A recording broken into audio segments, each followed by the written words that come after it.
al libro del profeta Daniel, capítulo 4, el cuarto capítulo del libro del profeta Daniel. Y vamos a leer los versos 34 y 35.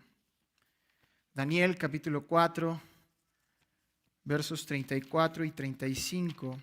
Y antes de que los invite, todavía no se pongan de pie para hacer la lectura, aún no.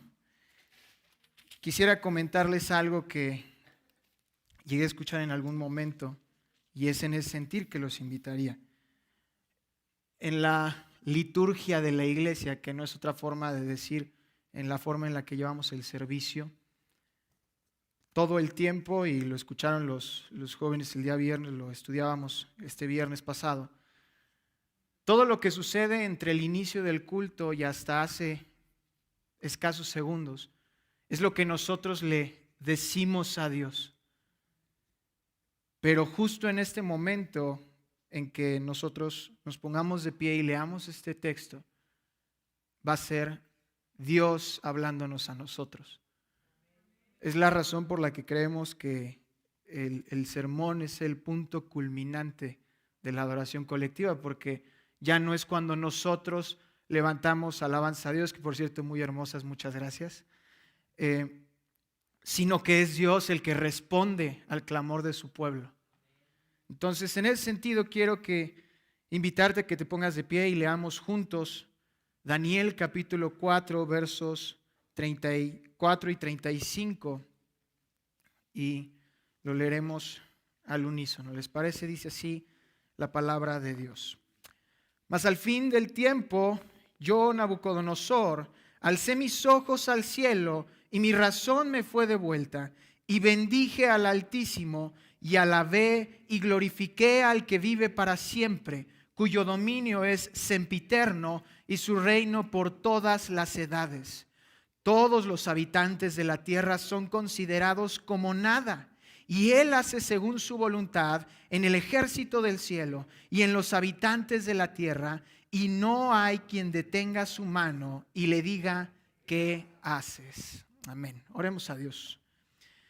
Bendito y amado Padre, santo es tu nombre, como nos comentaba nuestro hermano Javi. Es impresionante, Señor, ver que aún los seres celestiales, aquellos que también han sido creados y que no tienen pecado, Señor, como nosotros, lo único que pueden decir al contemplar tu majestad es: santo eres tú, Señor.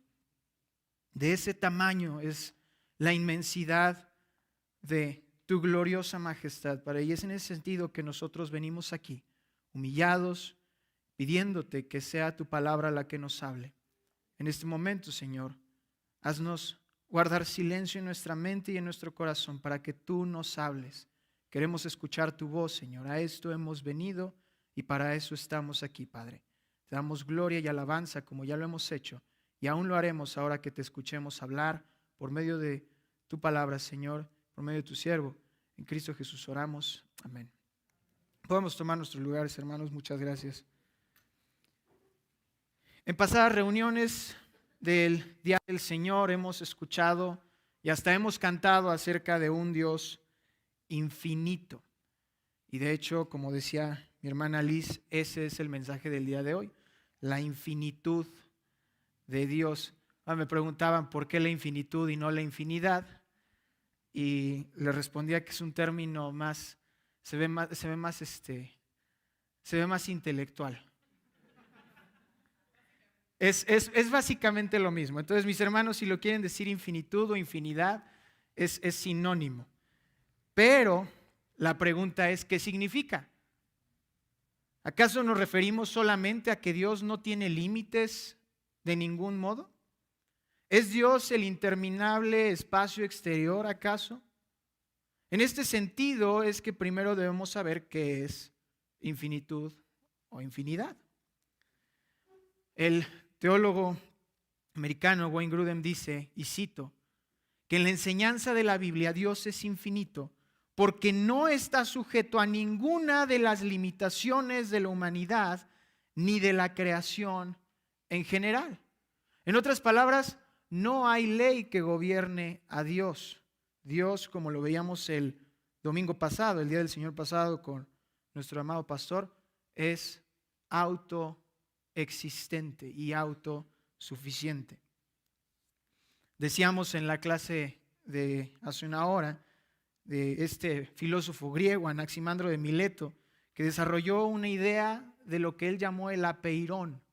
El apeirón es aquello que es infinito y trascendental, es decir, que está muy por encima de nuestros límites y capacidades. Aquello indestructible, el comienzo, según Anaximandro, de todas las cosas. Ahora, ¿por qué traigo un filósofo griego al púlpito? Porque nos vamos a dar cuenta de que este concepto aún se va a quedar corto de la infinidad que vamos a estudiar de Dios. Y estamos hablando de un concepto enorme. El apeiron era el todo de los griegos, era el concepto más grande y el más trascendental. Y aún me atrevo a decir, mis amados, no le llega a los talones a la infinidad de nuestro Dios. Vamos a ver entonces algunos aspectos de su infinidad, no sin antes comprometernos con el texto que acabamos de leer. Y me gustaría que vieras conmigo algunos versículos clave. Primero, antes que nada, en Daniel capítulo 4, verso 1, vemos el contexto histórico de este texto que leímos. ¿Cuál es la primera palabra del capítulo 4? Nabucodonosor, rey. Él es el que está escribiendo esto. Ahora, notemos algo importante. Este es de los pocos capítulos de la Escritura que no fueron escritos por israelitas. No hay muchos capítulos en toda la Escritura que hayan sido escritos por personas gentiles o paganas. Y aquí hay un caso. El señor Nabucodonosor, rey de los babilonios, que escribe que tuvo un sueño. Mira el verso 4. Yo, Nabucodonosor, estaba tranquilo en mi casa y floreciente en mi palacio. En otras palabras, estaba haciendo lo que hacía todos los días, es decir, nada. Y vi un sueño que me espantó, verso 5, y tendido en cama, las imaginaciones y visiones de mi cabeza me turbaron. Ahora, ¿cuál es este sueño? Para no tomar tanto tiempo en la lectura, es este árbol, no sé si ustedes recuerden, ahí en Daniel 4, él sueña con un árbol enorme que lo cubre todo, y de pronto una voz del cielo dice, corten ese árbol, y que les sea quitado su corazón de hombre, y les sea dado corazón de bestia, y ande de animal, y que ande con las bestias del campo por 7 tiempos. Nabucodonosor, al escuchar esa interpretación, bueno, obviamente llama a Daniel, ¿no? Versos 19 y hasta el 27. No se arrepiente. Mira el verso 28 junto conmigo. Él soñó esto y se le dice arrepiéntete. Pero ¿qué sucede? Verso 28, Daniel 4, 28. Todo esto vino sobre el rey Nabucodonosor. Es decir, él dijo, sí, lo soñé, es un sueño. Dijo, seguramente es como el horóscopo. Sí, va a pasar, ándale pues. Y ahí vino, pasó. ¿Qué dice? Y aquí es donde vamos a continuar nuestra lectura y hasta el verso 34. Mira lo que dice el verso 29.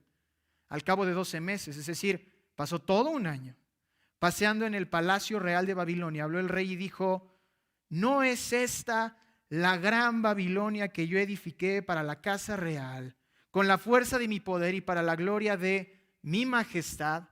En otras palabras, ¿qué dijo Nabucodonosor? ¿No soy yo el árbol que soñé la otra vez hace un año? ¿No soy yo ese arbolote grandote que lo cubre todo? ¿No soy yo la cabeza de oro que Daniel me dijo hace tiempo? Yo soy esa cabeza de oro y vendrán después de mí reyes que no importan porque no son de oro. Eso es lo que está diciendo Nabucodonosor, y de pronto mira lo que dice el verso 31. Aún estaba la palabra en la boca del rey, es decir, el Señor no se cansaba de autoexaltarse, cuando vino una voz del cielo y dijo, a ti se te dice, rey Nabucodonosor, el reino ha sido quitado de ti. Y de entre los hombres te arrojarán, y con las bestias del campo será tu habitación, y como a los bueyes te apacentarán. Y 7 tiempos pasarán sobre ti, hasta que reconozcas que el Altísimo tiene dominio en el reino de los hombres, y lo da a quien Él quiere. En la misma hora se cumplió la palabra sobre Nabucodonosor, y fue echado de entre los hombres, y comía hierba como los bueyes, y su cuerpo se mojaba con el rocío del cielo, hasta que su pelo creció como plumas de águila y sus uñas como la de las aves.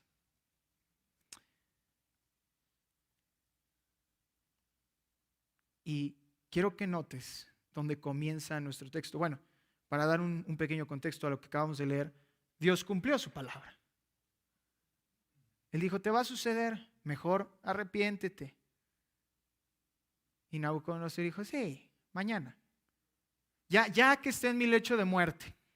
¿No? El Señor dijo, a ver, pues sí, ¿qué tal si es ahorita? Y sucedió. Fue cambiado con su corazón de hombre por un corazón de animal. Y si bien no hay, por así decirlo, un registro donde Nabucodonosor estuvo pastando, al menos en los registros babilonios, sí tenemos códices, arqueológicamente sí existe un registro de que Nabucodonosor estuvo durante un tiempo con lo que hasta la interpretación que tenemos el día de hoy por los arqueólogos fue una enfermedad mental. Entonces, solamente como una aclaración apologética de que la Biblia sí se cumple, no es una historia fantasiosa. El rey Nabucodonosor estuvo enfermito, a la palabra de los arqueólogos. Pero sabemos nosotros qué le sucedió. Pero ve conmigo el verso 34, más al fin del tiempo. Y esto es lo primero que quiero que notemos. Dios otorga el entendimiento de la profundidad de su infinidad. Estamos hablando de la infinidad de Dios, no de Nabucodonosor. Y es Dios quien le entrega ese entendimiento. Más al fin del tiempo. Esto nos habla de la soberanía y la fidelidad de Dios en el curso de la historia. A Dios nada se le escapa de las manos. Él no dijo, Nabucodonosor, lo dejé ahí como bestia un chorro de tiempo. Ya se me había olvidado. Y yo sé que en algún momento puede parecer divertido, y de hecho esa es en parte la intención.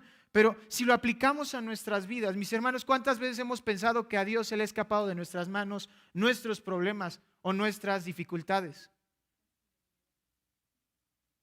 Ya pasaron los 7 tiempos, oye, ya estuvo bueno. Pero al fin del tiempo, el Señor es el que cumplió la promesa. Mira lo que dice, mas al fin del tiempo, yo, Nabucodonosor, alcé mis ojos al cielo. Debe llamarnos la atención la sucesión de los eventos, porque Nabucodonosor no alzó su mirada al cielo, no para que su razón le haya sido devuelta, como si él supiese que le sería devuelta la razón. A esto me refiero.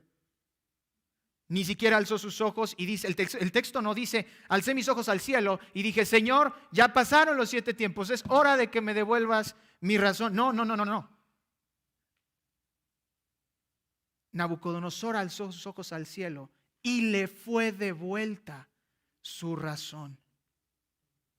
Hay una observación que hace el teólogo de Génova, Juan Calvino, y dice que Nabucodonosor, este hombre altivo que acabamos de ver, que dice que haría Babilonia para la gloria de su majestad, estaba en su balcón, estaba viendo hacia abajo, miren, no hay nadie arriba de mí. Pero en ese tiempo alzó su mirada al cielo y citándolo, qué tardado es curar el orgullo. Nabucodonosor alzó los ojos al cielo porque vio que hay alguien arriba de él. Por eso su razón le fue devuelta. Verso 34.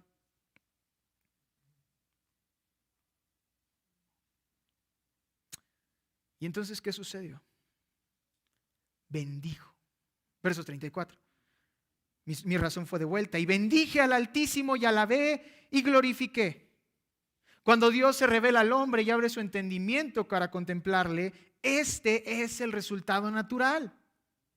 Sucedió ahorita en el texto con Nabucodonosor, sucedió 100 años antes cuando Isaías estaba profetizando, lo acaba de mencionar Javi mientras entonábamos un canto, Isaías 6, 1 al 5. La gloria de Dios se manifiesta. ¿Y qué es lo único que podían hacer los ángeles? Santo, santo, santo es el Señor Dios omnipotente. Toda la tierra está llena de su gloria. Sucederá 600 años después de este acontecimiento, cuando Tomás se arrodille delante de Dios por haber visto su cicatriz y haya dicho, Señor mío y Dios mío. Y sucede, mis amados, escucha esto sucede. Bendecir y alabar al Altísimo y glorificarlo sucede cada día del Señor cuando nos acercamos al trono de gracia, viendo su gloria desplegada en su palabra. Cada domingo que venimos aquí, venimos porque nuestra razón ha sido devuelta y bendecimos al Altísimo y alabamos y glorificamos. Aunque me gustaría preguntarles, ¿realmente se nos ha devuelto la razón? ¿O es que acaso seguimos, como dice Timoteo capítulo 4, con una mente cauterizada? O lo que sería peor, ¿no será que estamos en el caso de Romanos 1 y Dios nos ha entregado una mente reprobada? Tenemos que examinarnos, porque si no estamos respondiendo, si vemos al Señor en su palabra y nuestra respuesta no es ponernos de rodillas y decir, santo eres tú, Señor, entonces algo está mal, porque no lo estamos viendo a Él o estamos velados. ¿Quieres ver a Dios? Mira a Dios. Verso 34. Dios es infinito en temporalidad. Dios es infinito en temporalidad. Alcé mis ojos al cielo, dice Nabucodonosor, y mi razón me fue devuelta y bendije al Altísimo y alabé y glorifiqué. ¿A quién? Al que vive para siempre.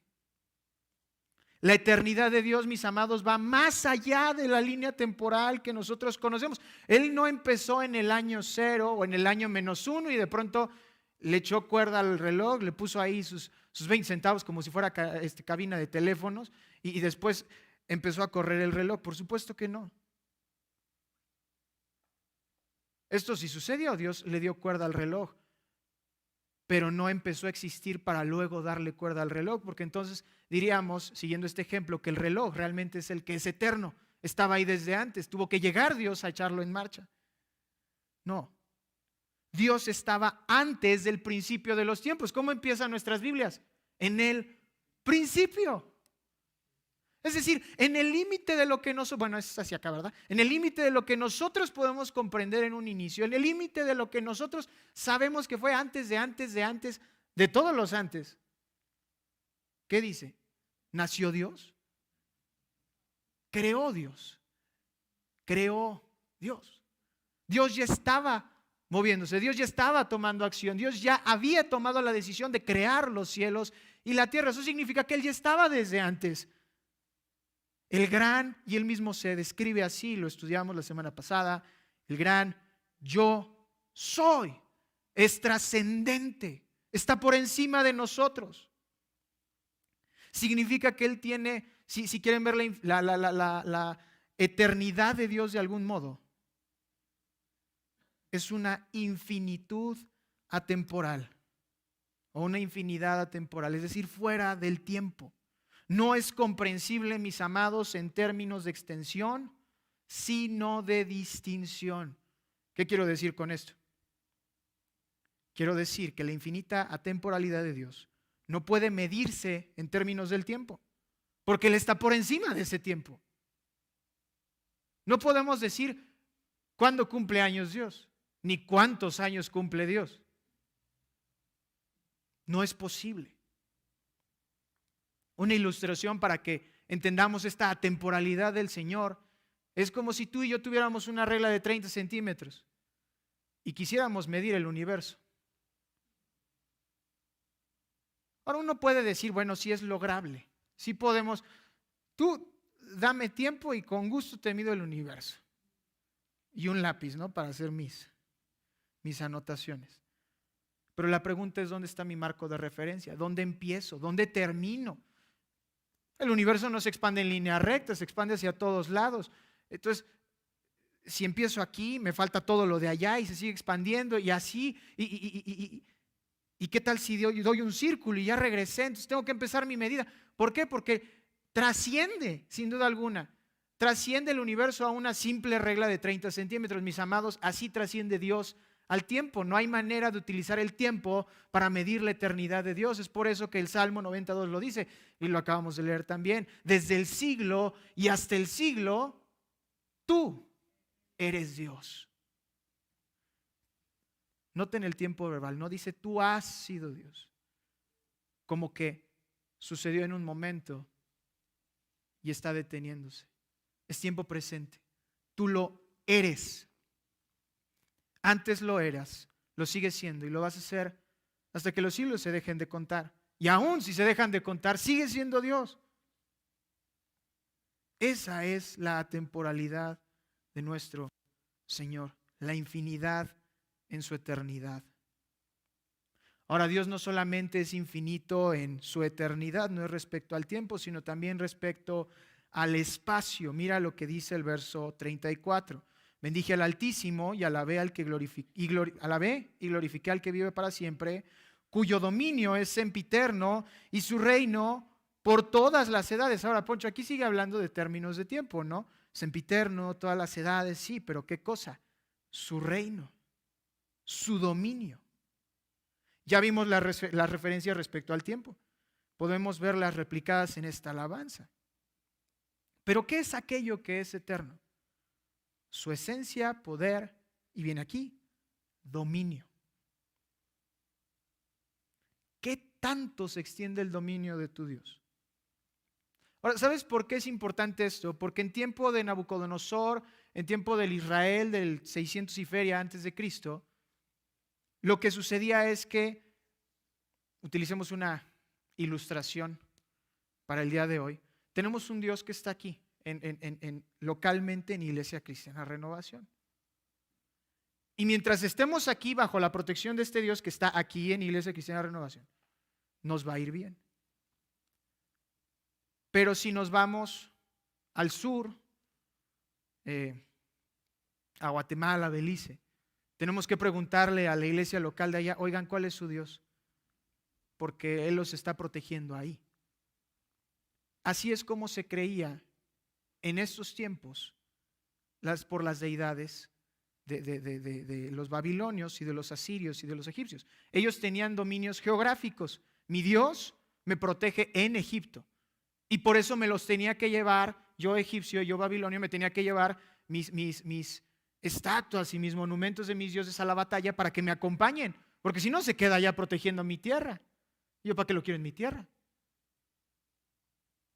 Pero el Dios que adoramos, mis amados, tiene un dominio y un reino que no se extiende a unos cuantos metros cuadrados. Dios reina, pero ¿sobre qué espacio reina? ¿Cuál es el límite del dominio de Dios? Nuestra obvia respuesta claramente es que el límite es su omnipresencia misma, es decir, está en todos lugares.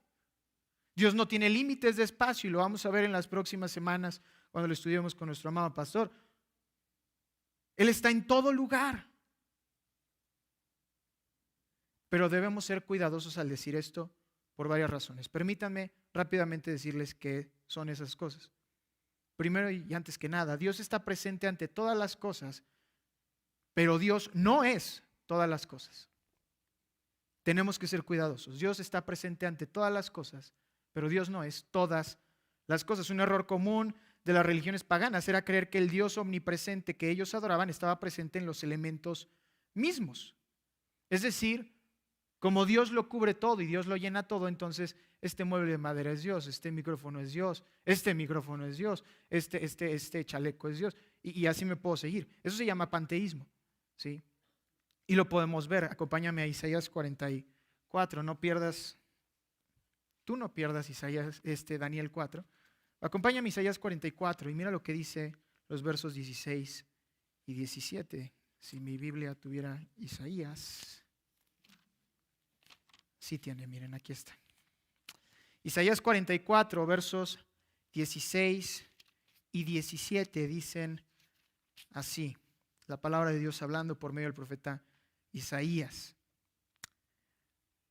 Parte del leño quema en el fuego, hablando de un hombre que está formando un ídolo. Con parte de él come carne, prepara un asado y se sacia. Después se calienta y dice, oh, me he calentado, he visto el fuego. Y hace del sobrante un dios, un ídolo suyo.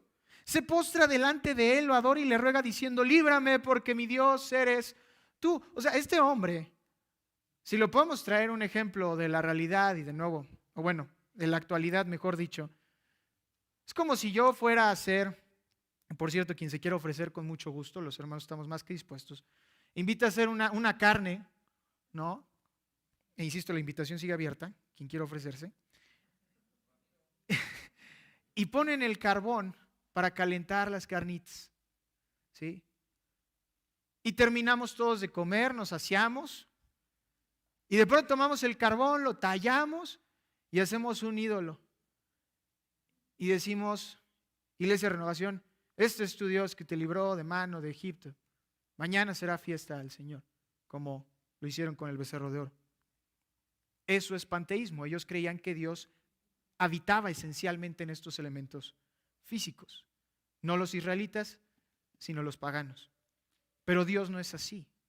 Dios está en todo lugar, mas no es todas las cosas. Nuestro Dios por eso es santo. Él es apartado de su creación. En segundo lugar, Dios está en todo lugar, mas no es contenido por la suma de todo el espacio. Escucha esto es impresionante. Dios está en todo lugar, mas no es contenido por la suma de todo el espacio.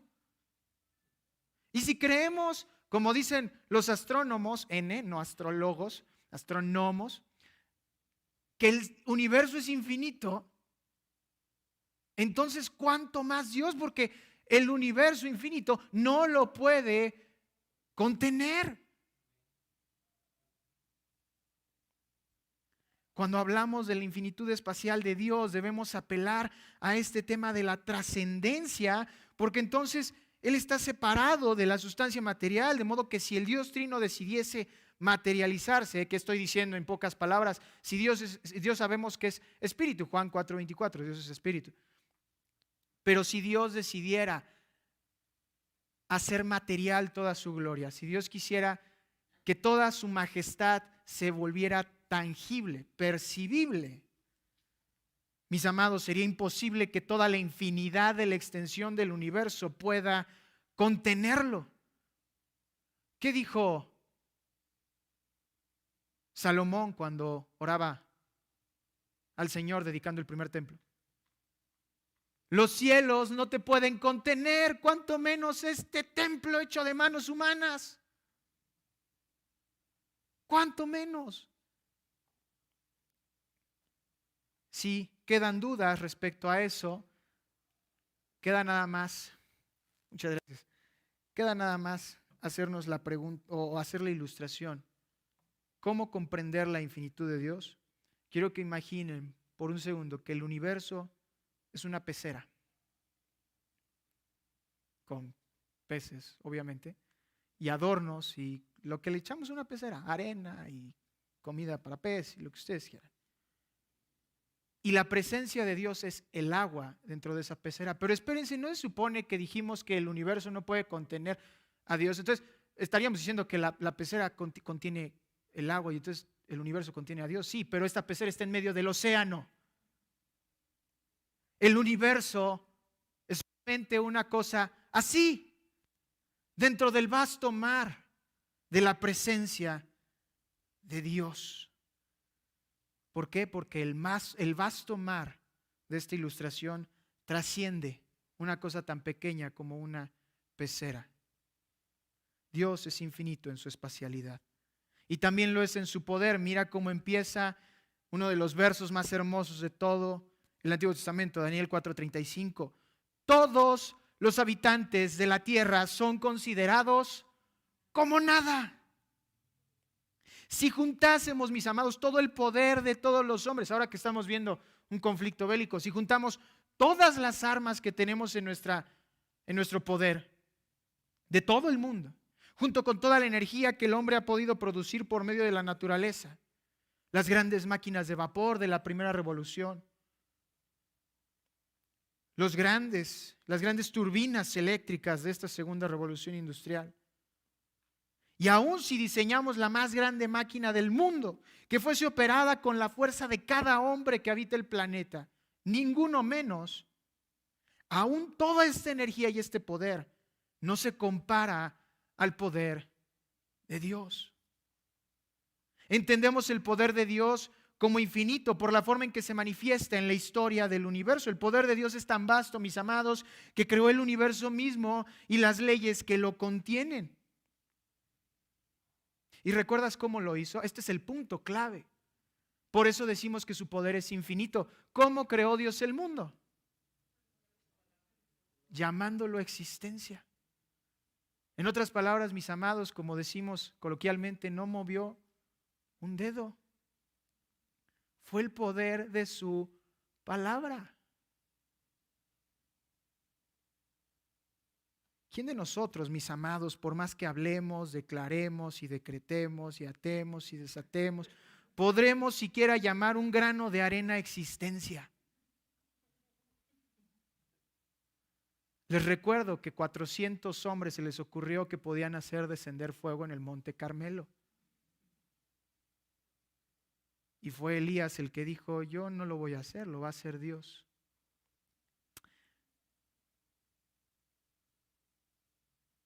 Y este es el error en el que la iglesia cristiana tiende a caer, mis amados. No nos damos cuenta de que el poder de Dios es infinito. No, sí, sabemos que Dios es infinito. Entonces, creámoslo, hermanos, porque si creyéramos que el poder de Dios es infinito, entonces, ¿cuáles son nuestros problemas? ¿Cuál es nuestro verdadero problema? ¿Cuál es nuestra preocupación? Si Dios creó el mundo y lo creó con su voz en 6 días. ¿Saben? San Agustín de Hipona, haciendo un análisis del Génesis, de la creación del universo, él decía, yo no comprendo la creación del universo. Y entonces sus discípulos le decían, espere maestro, ¿usted no cree que Dios creó el mundo en 6 días? Y él decía, no lo puedo creer. Y le decían, o sea, ¿significa que usted cree que Dios lo hizo en más tiempo? Y Agustín dijo, no, se me hace increíble que se haya tardado tanto. El Señor lo pudo haber hecho en un instante. Ese es el poder de Dios. La dimensión en la que Dios ha mostrado su poder trasciende las leyes que gobiernan el mundo. Lo cual, por cierto, habla de su soberanía, la cual tocaremos en un momento. Mis amados, solo para resumirlo eso. Hablamos del Dios que creó todo con su voz, convirtió el Nilo en sangre, mezcló granizo con fuego, cubrió de tinieblas Egipto, abrió el Mar Rojo, sostuvo a un país entero por 40 años, día y noche en el desierto. No sé si ustedes conocen algún desierto, pero no suele haber mucha agua ni comida. Y sostuvo a 600,000 personas mínimo que se seguían reproduciendo y crecían y crecían y crecían durante 40 años. Detuvo el paso de un río, uno de los que más corriente tenían en ese tiempo, el Jordán. Detuvo el sol, por si no lo recordaban, y demás milagros donde la Biblia no registra que Dios haya extendido su mano. Este es el poder de tu Dios. Un Dios que no extendió su mano aún. No tuvo que ponerse de pie y dejar de estar sentado en su trono o usar ambos brazos. La Biblia no dice que Dios se esforzó por hacer esto. Dios es infinito en poder y también lo es en soberanía. Acompáñame nuevamente, verso 35, Daniel 4:35. Todos los habitantes de la tierra son considerados como nada y Él hace según su voluntad en el ejército del cielo. La principal y quizás única diferencia entre el poder y la soberanía de Dios es que una describe la capacidad que tiene nuestro Dios para hacer cuanto Él desea, y su soberanía habla del derecho que Él tiene para hacer lo que Él desea. En otras palabras, mientras la omnipotencia responde qué puede hacer, la soberanía nos dice por qué lo puede hacer. ¿Por qué es necesaria esta distinción? Porque a diferencia de cualquier entidad poderosa, mis amados, dentro de lo creado, Dios no requiere de un motor. Dios no necesita una causa primera que lo mueva a ejecutar su voluntad. Es por Él mismo que Él actúa. Salmo 115. Dios hace lo que Él quiere. Dios hace lo que Él quiere. Ahora, muchos agnósticos, muchos ateos han utilizado este argumento para decir, entonces Dios es como un niño que tiene una granja de hormigas, porque las puede quemar el día que Él quiera. Puede romper la granja y puede pisotearlas. Lo que no entiende el agnóstico y el ateo es que no está hablando de su soberanía, está hablando de su omnipotencia. Sí, Dios puede hacerlo. Pero ¿cuál es su voluntad? Lamentaciones 5. En su misericordia no hemos sido consumidos. Y su voluntad ha sido traer a Cristo al mundo para reconciliar al mundo por medio de Él. Así que en comparación con un niño pecador que tiene una granja de hormigas y la puede quemar, Dios es un rey soberano que tiene un universo al cual decidió amar y cuidar y sostener. ¿Por qué lo digo? Verso 35. Él hace según su voluntad, ¿en dónde? En el ejército del cielo. Una referencia a la soberanía de Dios que ejerce sobre todo aquello que va más allá de la tierra.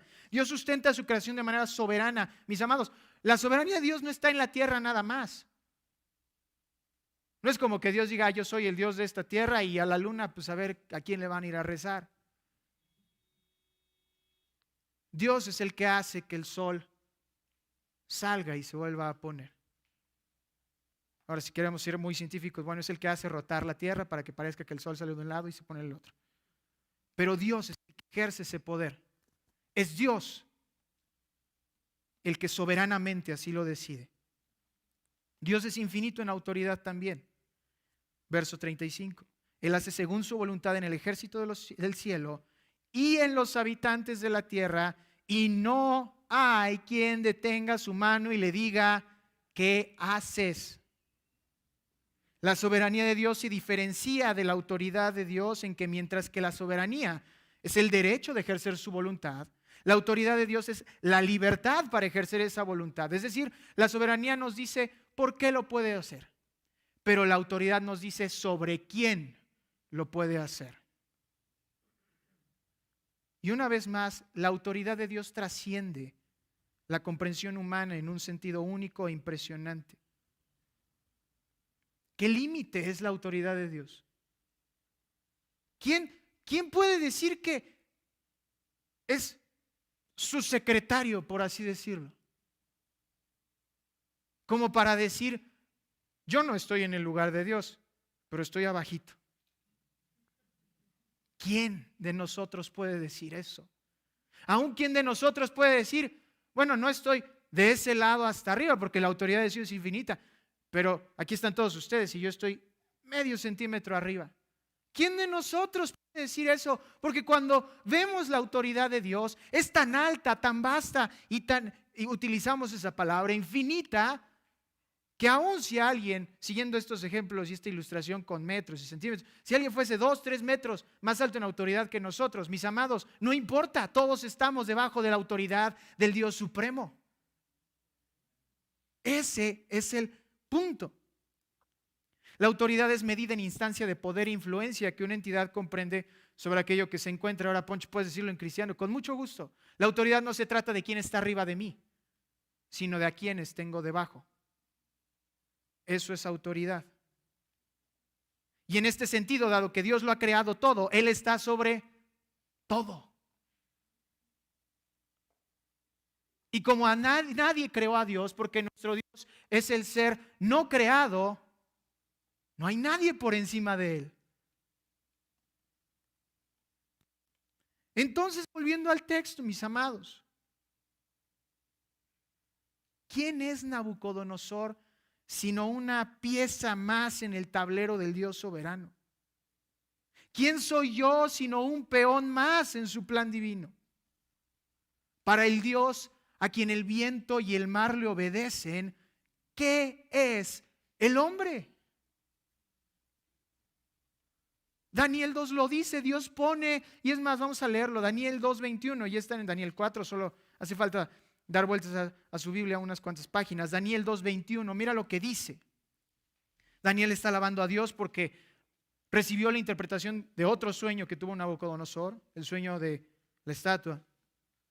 Y dice así Daniel 2:21. Él muda los tiempos y las edades, quita reyes y pone reyes, Da la sabiduría a los sabios y la ciencia a los entendidos. Entonces, ¿es acaso un mérito humano? ¿Es acaso que mis múltiples y bien jactables palancas son las que me consiguen esto que conseguí? No. ¿Es acaso todo el dinero que yo tengo el que puede comprarme el título que tanto quiero tener? No. ¿Es acaso mis horas de vela y estudio las que me van a dar la sabiduría que quiero poseer? No. Es Dios. Su autoridad es incuestionable. Para darnos esa pequeña idea, quiero que me acompañes y estamos por terminar. Génesis capítulo 1, verso 1. Para darnos una pequeña idea de la trascendencia de la autoridad de Dios, debemos ver que Él no solamente está por encima del mundo.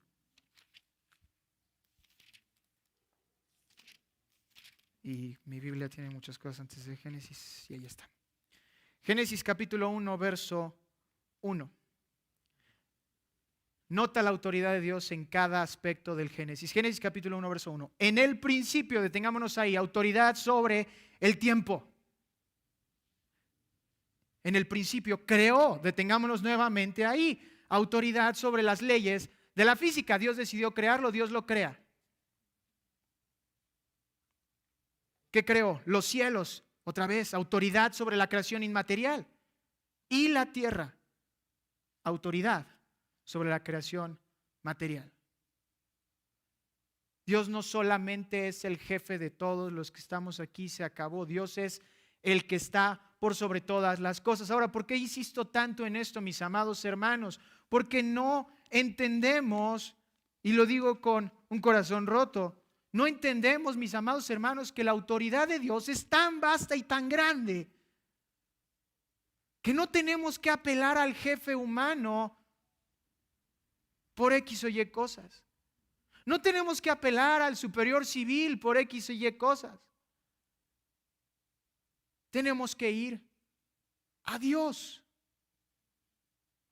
¿Qué pasa cuando tú tienes un problema con tu jefe? Ojalá no lo tengas. Pero ¿qué pasa si tienes un problema con tu jefe? Vas con su jefe y lo acusas.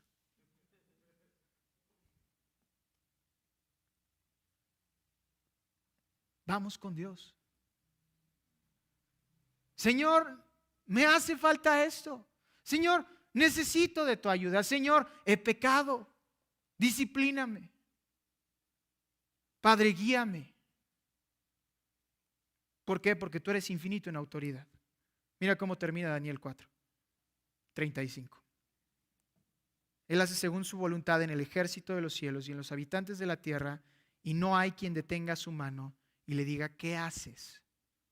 Por esta razón jamás podremos comprender qué tan alta y trascendental es la autoridad divina. ¿Quién puede hacerle frente, mis amados? ¿Quién puede enfrentar al Dios verdadero? Este hombre que se le ocurrió decir que él estaba por encima de su reino, mira cómo lo trató Dios. Imagínate si nosotros quisiéramos hacerle frente directamente.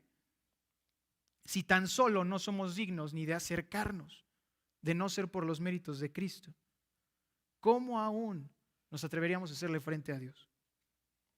Si aún no podemos resistir su voz cuando nos llama, ¿cómo detendremos su mano? ¿Quién de nosotros puede alzar su mano y decir, aquí mis chicharrones, yo voy a detener el brazo de Dios?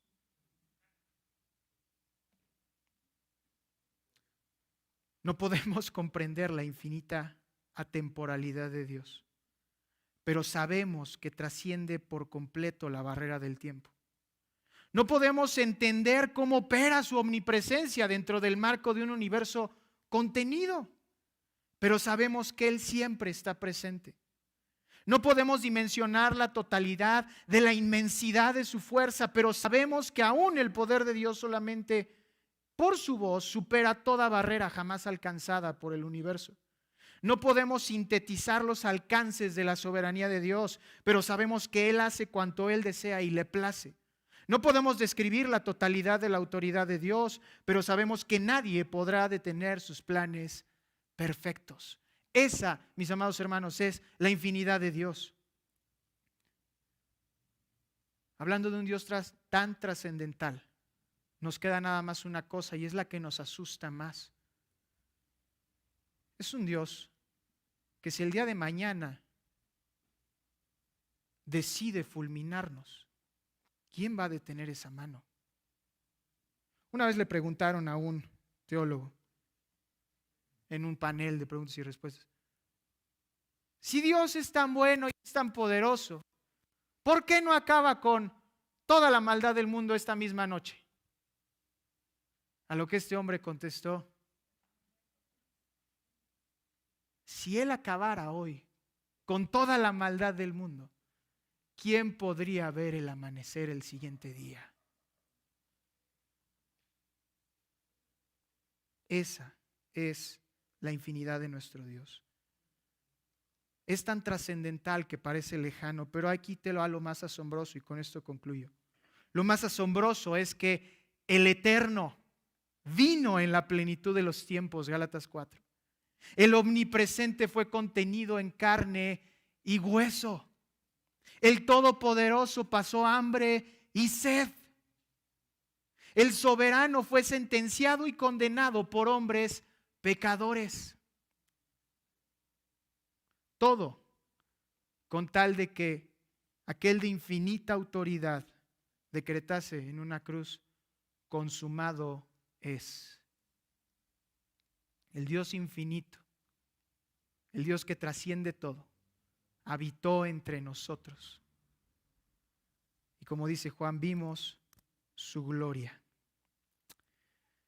Martin Lloyd-Jones dice: no hay mayor consuelo o firmeza al estar oprimidos por los problemas de la historia, y de hecho lo estamos viviendo. Y cuando consideramos qué sucederá en el mundo, debemos recordar que el Dios a quien adoramos está fuera del flujo de la historia. Él ha precedido la historia, Él ha creado la historia. Su trono está por encima del mundo y fuera del tiempo. Él reina en la eternidad. Él es el infinito Dios. Oremos a Dios. Bendito Padre y Señor. No podemos describir con palabras, y aún esto fue un intento, Señor, de poder comprender la inmensidad de tu infinidad. Tú, Señor, trasciendes el todo. Tú mudas los tiempos. Tú cambias las edades, Señor. El universo completo aún no puede contenerte. Tu soberanía es tal, Señor, que no hay autoridad por encima de ti. No hay quien pueda, Señor, ni siquiera estar a tu lado. No mencionemos si quiere estar encima de ti. Padre, tú eres el Dios infinito. Te rogamos que esto esté en nuestro corazón, porque hasta que esté en nuestro corazón, Señor, entenderemos que no hace falta ir a nadie más, que nuestra plenitud no está en lo que es finito, sino en aquel que trasciende el todo. Señor, haznos entender que tú eres y siempre serás. Como lo cantamos, Señor, hace unos minutos, muéstranos tu gloria, muéstranos esa gloria infinita, a fin de que podamos entender que ahora que nos acercamos a ti, Señor, podemos pedirte cualquier cosa. Tú eres aquel que con decir las cosas nadie nunca podrá detener su voluntad.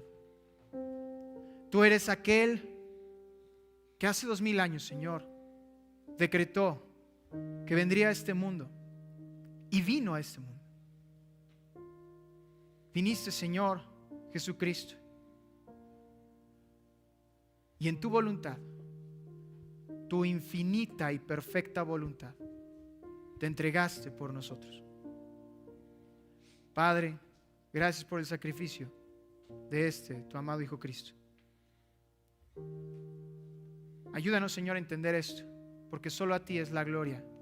Te damos gracias, Señor, por siempre. Y mientras tú nos permitas vivir, Señor, ayúdanos a entender, una vez más, tú eres infinito. Que a ti sea la gloria, Señor, por siempre. Amén y amén. Muchas gracias, mis hermanos.